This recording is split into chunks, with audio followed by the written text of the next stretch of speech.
Assalamualaikum warahmatullahi wabarakatuh. Hai teman-teman semua, kenalkan nama saya Jenny Oktavitriani dengan NIM 24420140032. Saya adalah mahasiswi semester 4 Prodi Bimbingan Konseling Islam. Di sini saya akan menjelaskan materi tentang perkembangan emosional dalam memenuhi tugas dari Bapak Muhammad Hasan Abdillah, SPSI, MPSI selaku dosen mata kuliah Psikologi Pendidikan. Yang pertama ada definisi perkembangan emosional. Perkembangan emosional itu adalah proses perubahan kemampuan individu dalam mengenali, memahami, mengekspresikan, dan juga mengendalikan emosi seiring bertambahnya usia.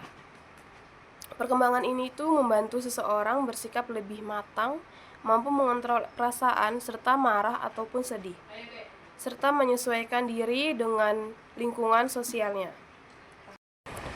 Selanjutnya ada perkembangan emosi. Emosi itu adalah perasaan atau efek yang muncul ketika seseorang ini sedang berada dalam situasi atau interaksi yang penting bagi dirinya, terutama yang berkaitan dengan kesejahteraan. Emosi ini bisa juga bersifat positif dan juga negatif. Nah, sifat positifnya itu seperti senang, cinta, dan juga antusias. Sifat negatifnya itu seperti marah, cemas, sedih, dan juga rasa bersalah. Selanjutnya ada tahap perkembangan emosi berdasarkan usia. Pada tahap ini, perkembangan emosi itu masih bersifat dasar, tetapi berkembang sangat cepat. Pada usia 2-4 tahun, anak itu mulai mengenal dan juga menyebutkan berbagai jenis emosi seperti senang, marah, ataupun takut.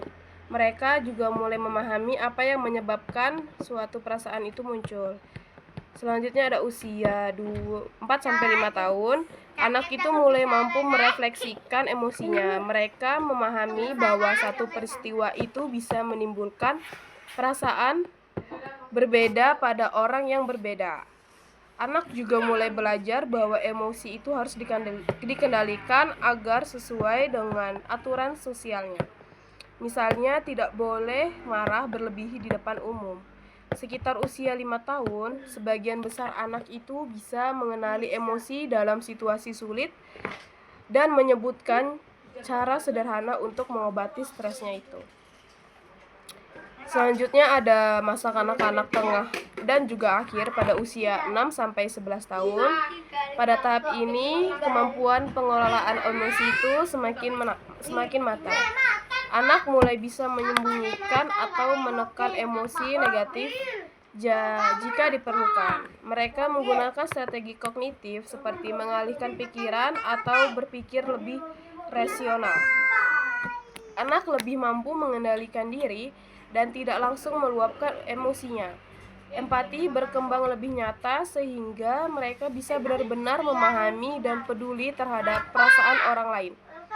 Namun, jika menghadapi situasi yang sangat menekan, misalnya konflik keluarga ataupun trauma tersendiri, kemampuan coping mereka itu bisa terganggu. Selanjutnya ada masa remaja. Masa remaja ini sering ditandai dengan emosi yang lebih intens dan juga berubah-ubah. Remaja bisa merasa sangat bahagia lalu tiba-tiba sangat sedih ataupun marah. Hal ini juga merupakan bagian normal dari perkembangan, meskipun pada beberapa kasus bisa mengarah pada masalah seperti depresi, terutama pada remaja perempuan. Contoh singkatnya itu seperti seorang remaja yang merasa sangat senang karena dipuji gurunya, tetapi di hari yang sama bisa menjadi sangat sedih ataupun marah karena bertengkar dengan temannya sendiri. Selanjutnya ada coping with stress. Coping with stress ini adalah cara individu mengatasi situasi yang menekan atau menimbulkan stres. Seiring bertambahnya usia, anak-anak semakin mampu untuk menilai situasi dengan lebih akurat, terus menentukan seberapa besar sih kendali yang mereka miliki menggunakan strategi kognitif seperti mengalihkan pikiran dan reframing atau mengubah cara pandang terhadap masalah itu. Terus contohnya itu seperti ada anak yang lebih besar tidak langsung kecewa saat gurunya tidak menyapa, tetapi berpikir bahwa mungkin gurunya itu sedang sibuk. Namun, anak yang hidupnya dalam keluarga yang penuh konflik ataupun yang mempunyai trauma bisa kesulitan menggunakan strategi ini karena terlalu terbebani stres.